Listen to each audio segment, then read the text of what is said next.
Have you ever stared at your phone watching those three dots disappear? You were expecting a reply, but all you got was silence. They said, "I'm just busy these days." But days turned into weeks, weeks into silence, and you kept asking yourself, was I not enough? Did I do something wrong? Let's decode that silence today. Let's decode, I'm busy. Because behind those two words often hides fear, confusion, emotional immaturity, and sometimes your greatest awakening. I'm busy is often code for I'm avoiding emotional depth. Let's be honest. When someone says, "I'm just busy lately," what they often mean is, "I'm emotionally overwhelmed." See, it's not always their calendar that's full. It's their heart. It's their mind. It's their fear. Most people want connection, but they fear the cost of it because real connection requires vulnerability. And vulnerability means exposing the parts of yourself that aren't perfect. It means saying, I'm scared. I'm insecure. I've been hurt. And that's something most people aren't taught how to do. So instead, they run. They hide behind excuses like, I've been working a lot, or I've just got too much going on. But what they're really saying is, I don't know how to handle being seen so deeply. Because love, true love, isn't soft and easy. It's a mirror. It reflects back everything we haven't healed yet. When someone starts to pull away the moment you get close, it's rarely because they've lost interest. It's because they've hit their emotional wall. You started to touch parts of their heart they've kept locked away for years. They want to love you, but they don't know how to stand there without armor. And so instead of saying, I'm scared of being vulnerable, they say, I'm busy. But remember, their fear doesn't mean you're unworthy. Their silence doesn't mean you were too much. Sometimes it just means your presence demanded an emotional honesty they weren't ready to face. So when they fade away, don't chase them. Because what they're running from isn't you. It's themselves. And that's a battle you were never meant to fight for them. Ghosting is the easiest way to escape emotional accountability. Ghosting isn't about schedules. It's about avoiding emotional responsibility. It's the modern way of saying, I don't have the courage to face what I feel. It's easy to disappear when things get uncomfortable. It's easy to go silent instead of explaining why your feelings changed. But that's not strength, that's avoidance. In our digital world, disappearing has become an exit strategy. You can vanish with one swipe, block with one click, and pretend nothing ever happened. But what people forget is that silence is communication too. It says, I'm not ready to be honest. I'm not ready to handle the emotional consequences of my actions. Ghosting is emotional cowardice disguised as self-protection.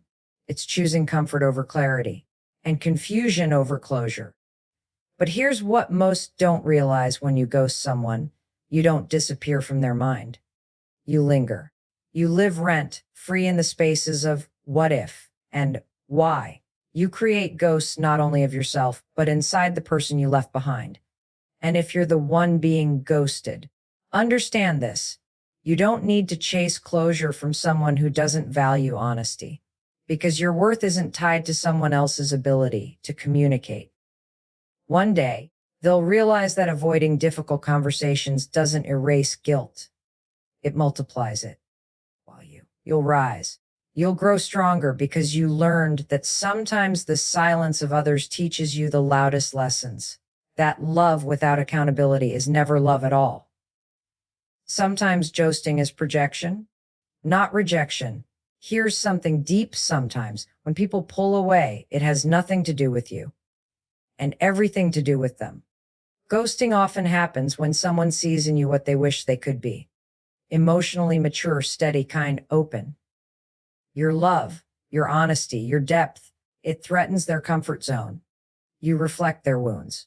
You remind them of what they've lost, what they've repressed, or what they're afraid to confront.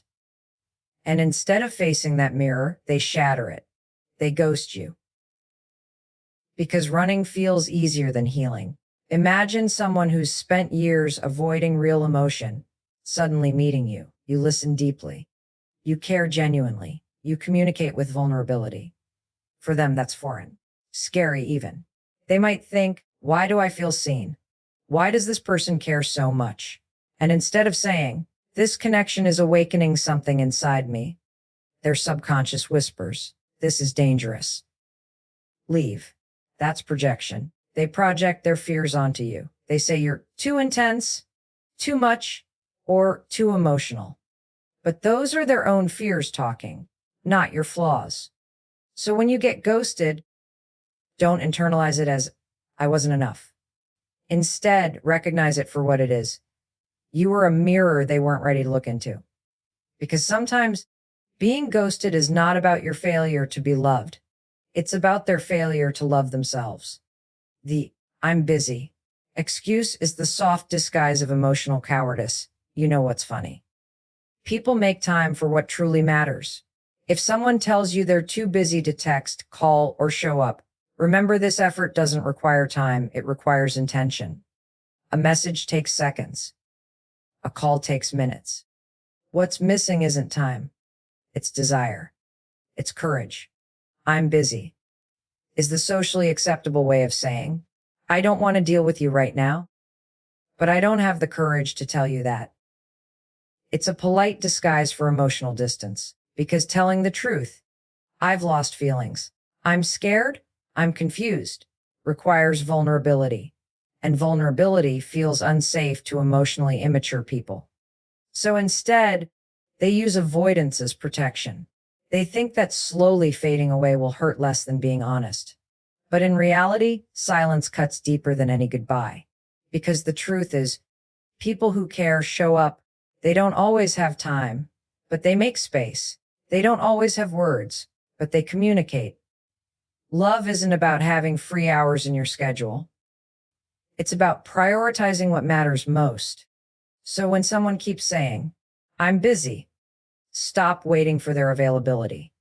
Instead, look at their effort. Because someone who truly values you won't keep you waiting in confusion. They'll make you feel chosen. And if they can't, then let them go. You're not asking for too much. You're just asking the wrong person. Ghosting hurts because it leaves no closure. But closure comes from you.